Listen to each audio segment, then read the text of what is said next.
അടുത്ത മാസം ജൂൺ 6-ാം തീയതി ആകുമ്പോൾ iOS 16 എന്ന് പറഞ്ഞ ഓപ്പറേറ്റിംഗ് സിസ്റ്റം അല്ലെങ്കിൽ ഈ ഒരു അപ്ഡേറ്റ് നമ്മളുടെ കൂടത്തിൽ കൂടിയിട്ട് ഇപ്പം ഒരു വർഷമാകാറായി.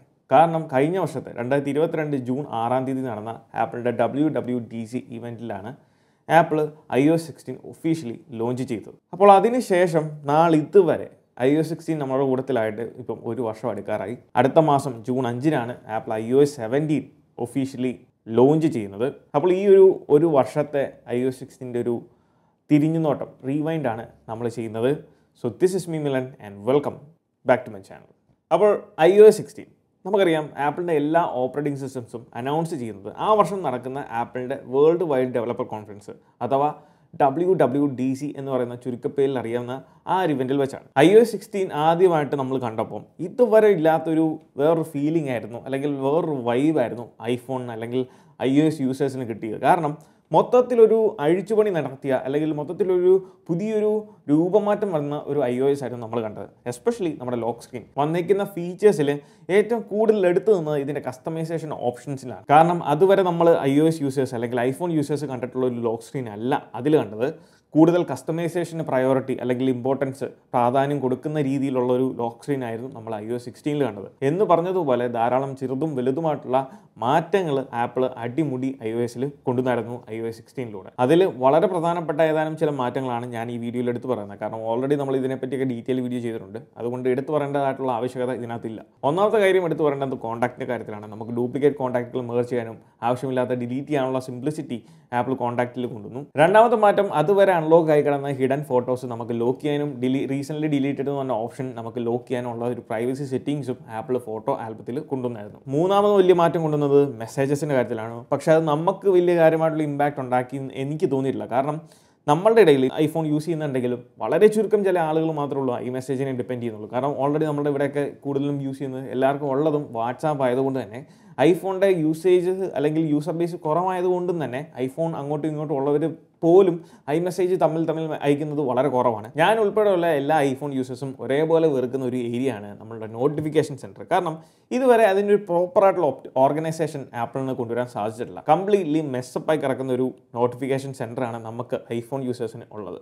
അതിൽ iOS 16 വന്നപ്പം നമുക്ക് ആ ഒരു നോട്ടിഫിക്കേഷൻ അപ്പിയറൻസിൽ 2-3 ഓപ്ഷൻസ് പുതുതായിട്ട് കൊണ്ടുവന്നതല്ലാതെ അതിനകത്ത് കാര്യമായിട്ടുള്ള ചേഞ്ച് കൊണ്ടുവരാൻ ആപ്പിളിന് ഇതുവരെ സാധിച്ചിട്ടില്ല. എന്നാൽ ആ കൊണ്ടുവന്ന ഫീച്ചറിൽ ആകെ ഉപകാരപ്പെട്ട ഒരു ഫീച്ചറായിട്ട് എനിക്ക് തോന്നിയത് അതിനകത്ത് നമ്മളുടെ ഈ ഒരു കൗണ്ട് വ്യൂ ആണ്. കാരണം നമ്മൾ ഫോൺ ഓപ്പൺ ചെയ്യുന്ന സമയത്ത് ആദ്യം ഈ നോട്ടിഫിക്കേഷൻസ് കാണുമ്പോൾ നമുക്ക് കുറച്ചൊരു ഡിസ്റ്റർബൻസ് തോന്നും.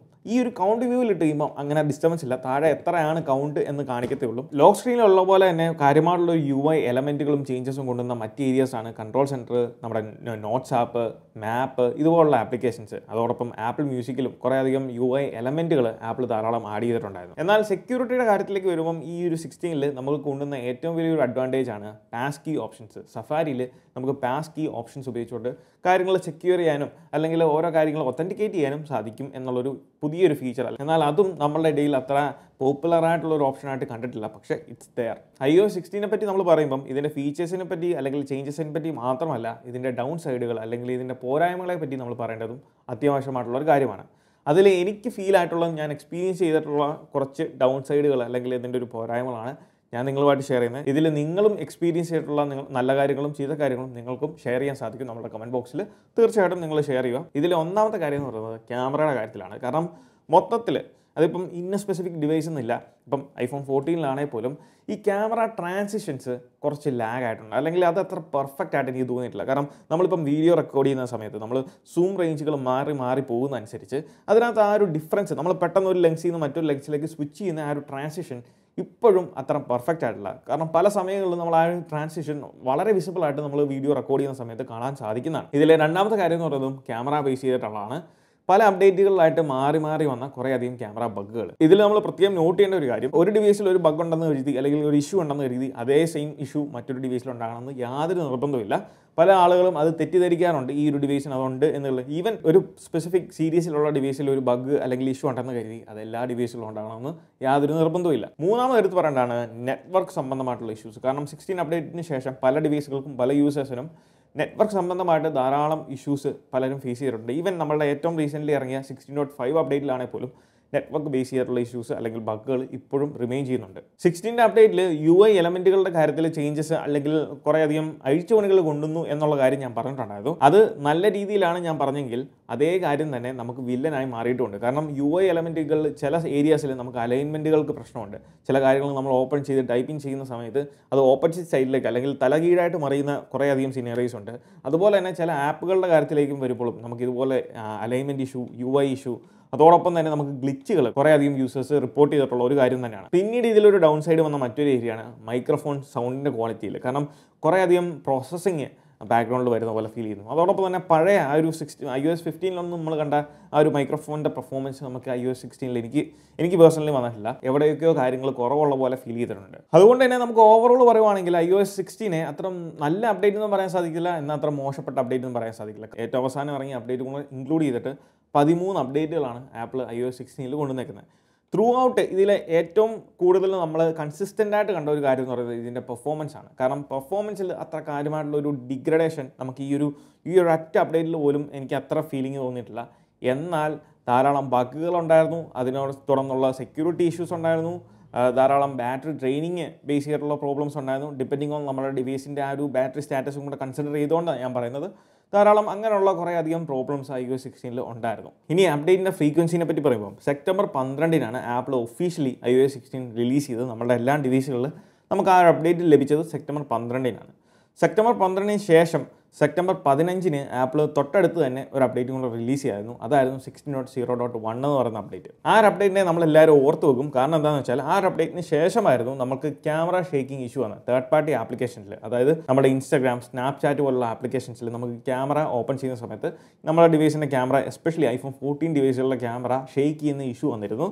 ആ ഒരു ഇഷ്യൂ പാച്ച് ചെയ്തുകൊണ്ടായിരുന്നു അതിനെ തൊട്ട് അടുത്ത് തന്നെ, അതായത് സെപ്റ്റംബർ 22 ആപ്പിൾ മറ്റൊരു അപ്ഡേറ്റും കൂടെ പുഷ് ചെയ്തത് 16.0.2 എന്ന് പറയുന്ന അപ്ഡേറ്റ്. സെപ്റ്റംബർ 23 നമ്മൾ ഈ ഒരു വീഡിയോ ചെയ്യുന്ന സമയത്ത് ഈ ഒരു അപ്ഡേറ്റിനോടൊപ്പം തന്നെ അന്നും നമ്മൾ ഇൻക്ലൂഡ് ചെയ്ത ഒരു കാര്യമായിരുന്നു iPhone 13 യൂസേഴ്സിന് ഡിസ്പ്ലേ ഇഷ്യൂ. കാരണം ആ ഒരു ടൈം പീരീഡ് മുതൽ, സെപ്റ്റംബർ മുതൽ പല 13 യൂസേഴ്സും നേരിടുന്ന അല്ലെങ്കിൽ അനുഭവിച്ചിട്ടുള്ള ഒരു ഇഷ്യൂ തന്നെയാണ് ഡിസ്പ്ലേ ഇഷ്യൂ. കാരണം അന്നത്തെ ആ ഒരു വീഡിയോ നിങ്ങൾ എടുത്തു നോക്കുകയാണെങ്കിൽ ഈ ഒരു ഡിസ്പ്ലേ ഇഷ്യൂ, 13ന്റെ ഡിസ്പ്ലേ ഇഷ്യൂ നമ്മൾ അതിൽ വ്യക്തമായിട്ട് മെൻഷൻ ചെയ്തിട്ടുണ്ട്. അതല്ലാതെ ഈ ഒരു കഴിഞ്ഞ അപ്ഡേറ്റിൽ 16.5 അപ്ഡേറ്റ് അല്ല ഈ ഇഷ്യൂ ഒന്നും പുതുതായിട്ട് വന്നത്. ആൾക്കാരുടെ ഇടയിൽ ഇതൊരു ചർച്ചാ വിഷയമായത് ഇത് ഒരു 16.5 അപ്ഡേറ്റിന് ശേഷമാണ്. അതുവരെയും അല്ലെങ്കിൽ അതിന് മുന്നേയും ഈ ഒരു ഇഷ്യൂ നമ്മളുടെ ഇടയിലുണ്ട്. പിന്നീട് വന്ന അപ്ഡേറ്റ് എന്ന് പറയുന്നത് ഒക്ടോബർ 11 16.0.3 എന്ന് പറയുന്ന അപ്ഡേറ്റ്. ആ ഒരു അപ്ഡേറ്റിലായിരുന്നു നമുക്ക് ഈ സിം ട്രാൻസ്ഫർ ചെയ്യാനുള്ള ഓപ്ഷൻ ആപ്പിൾ കൊണ്ടുവന്നത്. അതിനുശേഷം ആ മാസം ഒക്ടോബർ 24 ആപ്പിൾ ഏറ്റവും ആദ്യത്തെ ഒരു മേജർ റിലീസ് നടത്തിയത് 16.1 അപ്ഡേറ്റ്. ഈ ഒരു അപ്ഡേറ്റിലായിരുന്നു നമുക്ക് പ്രീവിയസ്ലി പറഞ്ഞിരുന്ന ലൈവ് ആക്ടിവിറ്റീസ് എന്ന് പറഞ്ഞ ഫീച്ചർ എനേബിൾ ചെയ്ത്. ഈ ഒരു അപ്ഡേറ്റിനെ ഫേമസ് ആക്കിയ മറ്റൊരു കാര്യമാണ് ഇതിൻ്റെ ബാറ്ററി പെർസെൻറ്റേജ്. നമുക്ക് എല്ലാ ഡിവൈസുകളിലും ബാറ്ററി പെർസെൻറ്റേജ് ഡിസ്പ്ലേ ചെയ്യാനുള്ള ഒരു ഓപ്ഷനും ഈ ഒരു അപ്ഡേറ്റിലൂടെയാണ് നമുക്ക് ലഭിച്ചത്. പിന്നീട് ഡിസംബർ 13 റിലീസ് ചെയ്ത 16.2 അപ്ഡേറ്റിലായിരുന്നു ആപ്പിൾ ആദ്യമായിട്ട് നമുക്ക് 5G സപ്പോർട്ട് ഓപ്ഷൻ ആപ്പിൾ കൊണ്ടുവന്നത്. കാരണം ആ സമയത്തായിരുന്നു നമ്മുടെ ഇന്ത്യയിൽ 5G റിലീസ് ചെയ്തത്. പിന്നീട് വന്ന അപ്ഡേറ്റ് എന്ന് പറയുന്നത് 16.3 എന്ന് പറയുന്ന അപ്ഡേറ്റ് ആയിരുന്നു. അത് ജാനുവരി 23 ആ ഒരു അപ്ഡേറ്റിൽ നമുക്ക് കാര്യമായിട്ടുള്ള ഒരു ചേഞ്ചസ് ഹോം ബോർഡിനകത്ത് കൊണ്ടുവന്നായിരുന്നു. കാരണം ആ സമയത്തായിരുന്നു നമ്മുടെ പുതിയ ഹോം ബോർഡ് ആപ്പിൾ ഇൻട്രൊഡ്യൂസ് ചെയ്തത്. അതിനെ തുടർന്ന് നമ്മുടെ ഹോം ബോർഡ് മിനിയിൽ നമുക്ക് കുറേ ഹ്യൂമിഡിറ്റി, അതോടൊപ്പം തന്നെ ക്ലൈമറ്റ് ഡിറ്റക്ഷൻ സെൻസേഴ്സ് ഒക്കെ ആക്ടിവേറ്റ് ചെയ്തു. അതോടൊപ്പം തന്നെ നമുക്ക് ഫിസിക്കൽ സെക്യൂരിറ്റി കീസ് ഉപയോഗിച്ചു ഡിവൈസുകൾ അല്ലെങ്കിൽ പാസ്വേഡ് ലോക്ക് ചെയ്യാനും അൺലോക്ക് ചെയ്യാനുള്ള ഓപ്ഷൻ ആപ്പിൾ കൊണ്ടുവന്നായിരുന്നു. അതിനുശേഷം മാർച്ച് 27 ആപ്പിൾ റിലീസ് ചെയ്ത 16.4 അപ്ഡേറ്റ് ആണ്. ഈ അപ്ഡേറ്റുകളുടെ കൂട്ടത്തിലെ ഏറ്റവും കൂടുതൽ ഫീച്ചേഴ്സ് അല്ലെങ്കിൽ ചേഞ്ചസ് കൊണ്ടുവന്ന ഒരു അപ്ഡേറ്റ് എന്ന് പറയുന്നത്. കാരണം ഏകദേശം 30 മുകളിൽ നമുക്ക് വലുതും ചെറുതുമായിട്ടുള്ള ചേഞ്ചസ് ആപ്പിൾ ഇൻട്രൊഡ്യൂസ് ചെയ്തു. പിന്നീടായിരുന്നു കഴിഞ്ഞ മാസം മെയ് 1 ഈ ഒരു iOS 16 ഇറങ്ങിയതിന് ശേഷം ഒരു പർട്ടിക്കുലർ ആയിട്ടുള്ള ഒരു അപ്ഡേറ്റ് വരുന്നത്. അതായത് സെക്യൂരിറ്റിനെ മാത്രം ഫോക്കസ് ചെയ്തുകൊണ്ട് ഒരു പുതിയ അപ്ഡേറ്റ് ആപ്പിൾ കൊണ്ടുവന്നത്. അതായിരുന്നു 16.4.1a എന്ന് പറയുന്നത്. അത് പ്യുവർലി ബേസ്ഡ് ഓൺ സെക്യൂരിറ്റി പാച്ചസും കാര്യങ്ങളും ബേസ് ചെയ്തിട്ടുള്ള ഒരു അപ്ഡേറ്റ് ആയിരുന്നു. അതിനുശേഷം മെയ് 18 16.5 എന്ന് പറയുന്ന അപ്ഡേറ്റും ആപ്പിൾ റിലീസ് ചെയ്ത വൺ ഓഫ് ദ മേജർ അപ്ഡേറ്റുകൾ തന്നെയായിരുന്നു. അതിലാണ് ഇപ്പം കറൻ്റ്ലി നമ്മൾ നിൽക്കുന്നത്. സോ അങ്ങനെ ടോട്ടൽ 13 ഫോളോ അപ്പ് അപ്ഡേറ്റുകളാണ് ആപ്പിൾ iOS 16 ശേഷം ഇന്ന് വരെ വന്നേക്കുന്നത്. ഇനി താമസിക്കാതെ നമ്മളുടെ സെപ്റ്റംബറിൽ iOS 17 ഒഫീഷ്യലി നമ്മളുടെ എല്ലാം ഡിവൈസുകളിൽ ഇറങ്ങുന്നവരെ, റിലീസ് ചെയ്യുന്നവരെ നമുക്ക് ഇനിയും iOS 16 ബേസ് ചെയ്തുള്ള അപ്ഡേറ്റുകൾ വന്നുകൊണ്ടിരിക്കും. താമസിക്കാതെ iOS 16.6 എന്ന് പറയുന്ന അപ്ഡേറ്റും ആപ്പിൾ ഓൾറെഡി ബീറ്റ ടെസ്റ്റ് ചെയ്യുന്നുണ്ട്.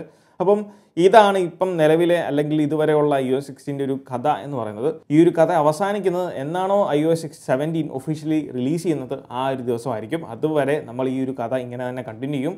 അപ്പോൾ നിങ്ങൾക്ക് ഈ ഒരു വീഡിയോ ഇഷ്ടമായി എന്ന് വിചാരിക്കുന്നു.